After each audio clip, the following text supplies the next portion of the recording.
This may not have been the reality show concept that I personally wanted to see, but I'm going to tell you guys why you should check out College Hill Celebrity Edition on BET. Let's discuss.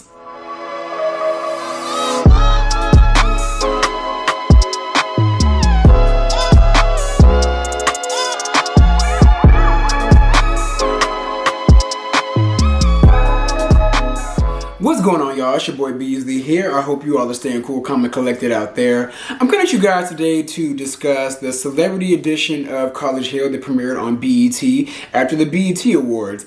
Now, just briefly, I want to talk about the BET Awards. I saw it yesterday, and it was good.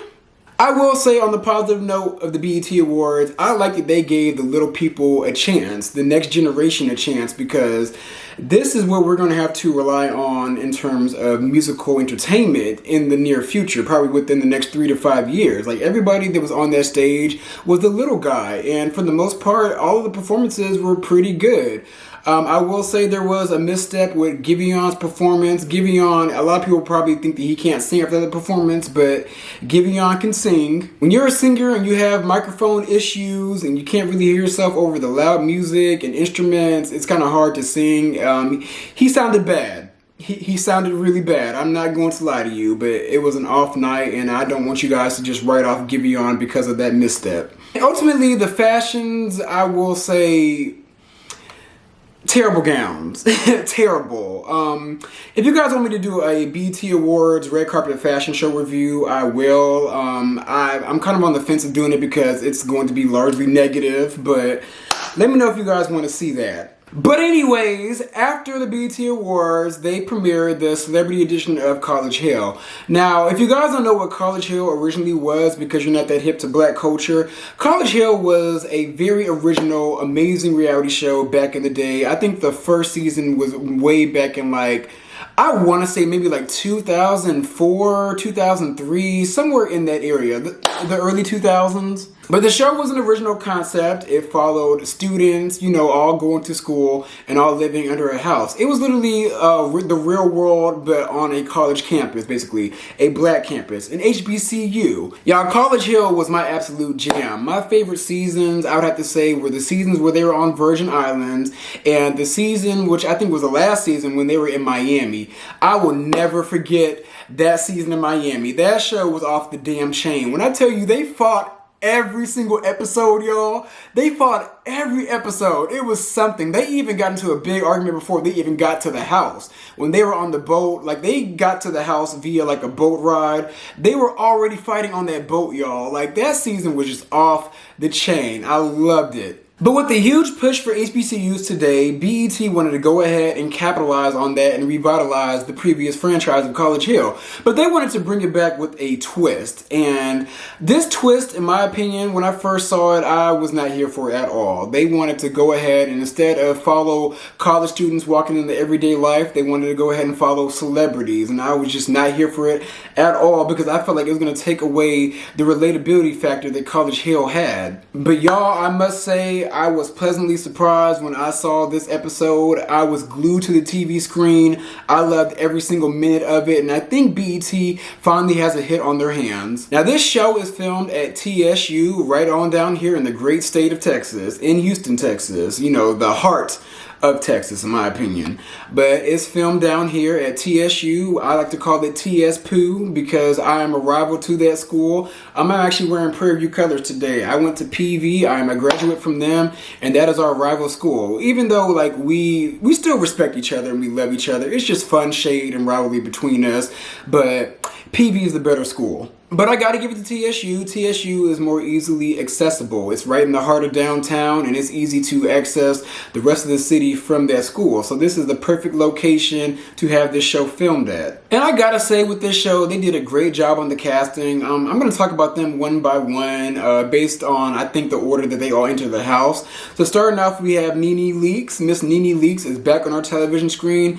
And I gotta say, it felt refreshing seeing her face on my television once again. again. Like, that break that she took away from reality television was much needed because, like, I didn't even realize that I actually miss Nene Leakes on my screen. Like, I love to see her. Like, she's on the show, and for the most part, she has, like, a great attitude. Like, she just looks refreshed, and you can tell she's kind of, like, back to her normal self with a new face.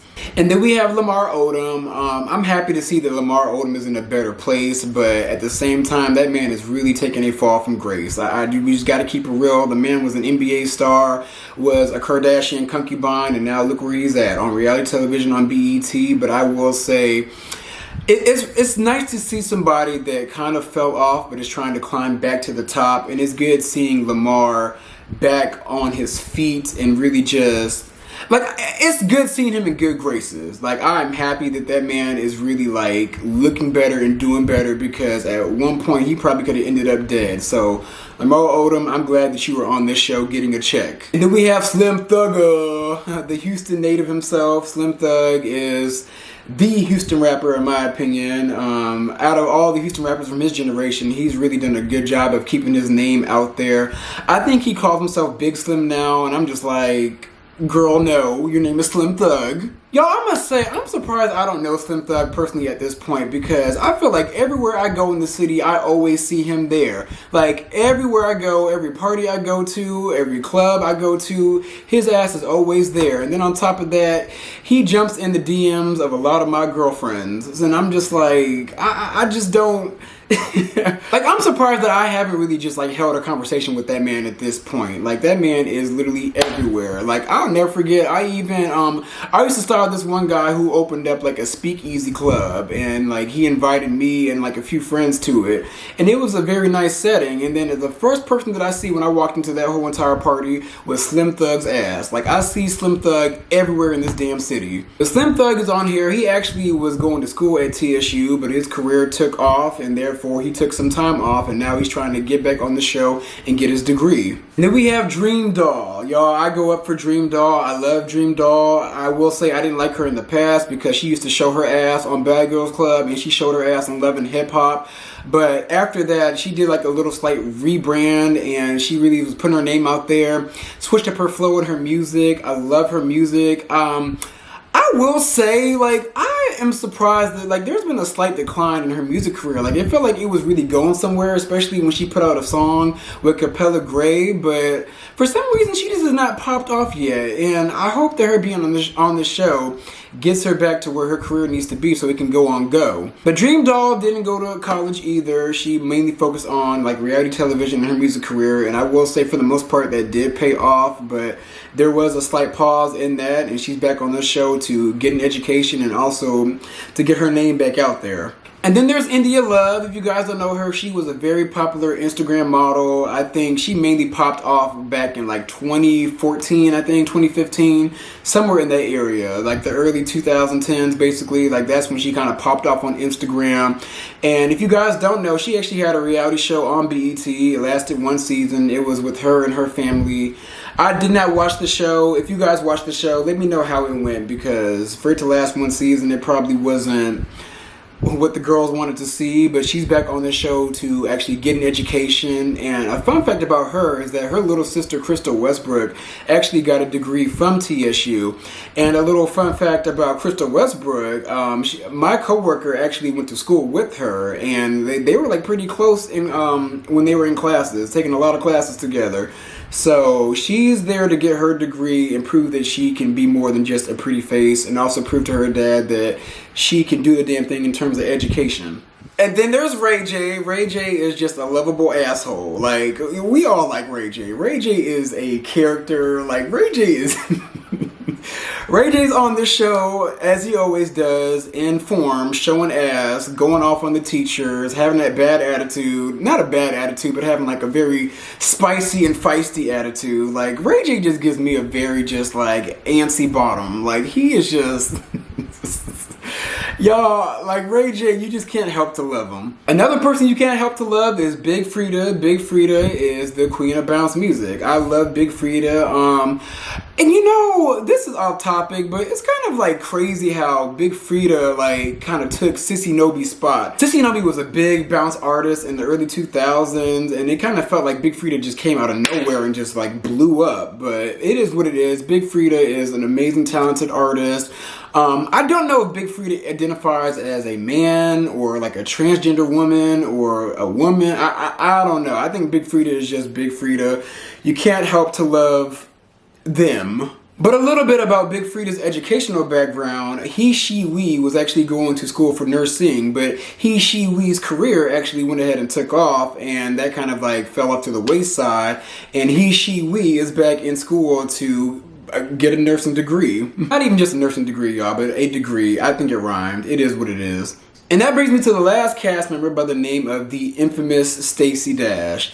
Now, you guys, at first, like normally I would get on this camera and bash Stacey Dash. I've actually bashed her in the past before. And Stacey Dash, you know, she was the radical Republican. She was the Fox News correspondent. She was basically out here cooning for a check after she got dropped from the hit show on VH1 by the name of Single Ladies. Like, homegirl, I think, like, her man left her. Like, she got divorced. She was left a little penniless, and she was doing anything and everything necessary to keep food on her table. And what she did was she betrayed her own people and the media in order for her to keep food on her table. And it's easy to go in on her ass, it really is, but when I looked at her on the television screen, y'all, I looked in her eyes and I was just like homegirl, you could tell is just crying on the inside, crying on a daily basis. And, you know, I mean, I guess I'm like an empath, like, and maybe I can feel empathy through the TV, but from what I can see, she is just not happy. Y'all, Stacey Dash is really bothered on the inside, mentally and emotionally. Like, something is very wrong with her. Like, on the show, she was very standoffish to everybody straight out the gate. She rubbed everybody the wrong way. She rubbed me the wrong way, too, because I can feel secondhand embarrassment for people. And she was just not really playing the game. And it got to a point where they were trying to vote her out of having her own room, because she had her own room. She was the one of the few house members that got a room to herself. And what she would do was go into that room and be a cocoon to herself and not interact with the rest of the cast. And in order for her to get out of that, they got her out of her own room, but it kind of like heated up towards the end, and she may end up leaving the show early. Now, I don't know if it's confirmed if she left the show early, but that's kind of what the trailers gave a little bit, because you don't really see her that much often with the rest of the cast. So who knows? I mean, a little spoiler alert, but whatever, spoiler alert. But yeah, I don't know what's wrong with Stacey Dash, but I really hope she's seeking help, because something's wrong. I mean, she joined the dance team and it looked like she was going to get out of her shell, but she got into it with the girl, like the head dancer on the dance team, and she kind of just shriveled back up into a shell. And she, like, looking at her, it is just very sad to see. I really hope that she gets help. But back to the overall show, unlike the actual show, they're going to be showing them actually taking these classes and going from class to class, and they're going to be graded on their performance. The original College Hill, they didn't really focus on the classes like that. Like, we never saw them really go to class like that. They mainly just focused on the in-house drama. But with this concept, they're going to be focusing on both, and that's another positive about this show. But the main reason why you guys should check out this show is because it's original.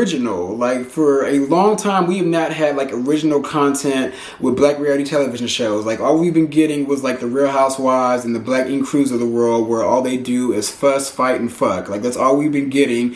But on this hand, we see these celebrities actually going to college, you know, celebrity delinquents actually trying to get a degree and prove that they are more than just being an entertainer or a pretty face. Like, it's really, really nice to see. And it's nice to see some people that have kind of fallen for grace redeem themselves on this show. But yeah, overall, I grade this show an A-. You know, I gave it an A- because there's more in store, and it's still determined if this show is going to be a bop or an absolute bore. But I will say, I do like this show. Like, I feel like BET finally has a hit on their hands.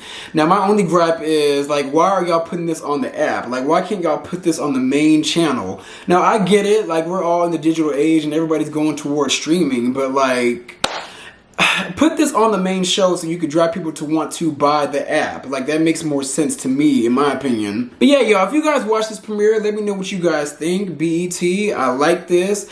BET, just keep this momentum going. I hate that BET is not really black owned anymore, but this is the type of content that I want to see on BET. Like, BET, I feel like they always give us something good and they always kind of like fall off later on. Like, they never keep the momentum going. Keep the damn momentum going with this. You guys are on a good path. Keep it fucking moving. But those are my views. Be sure to like, comment, and subscribe. I'm going to come back at you guys with some more content.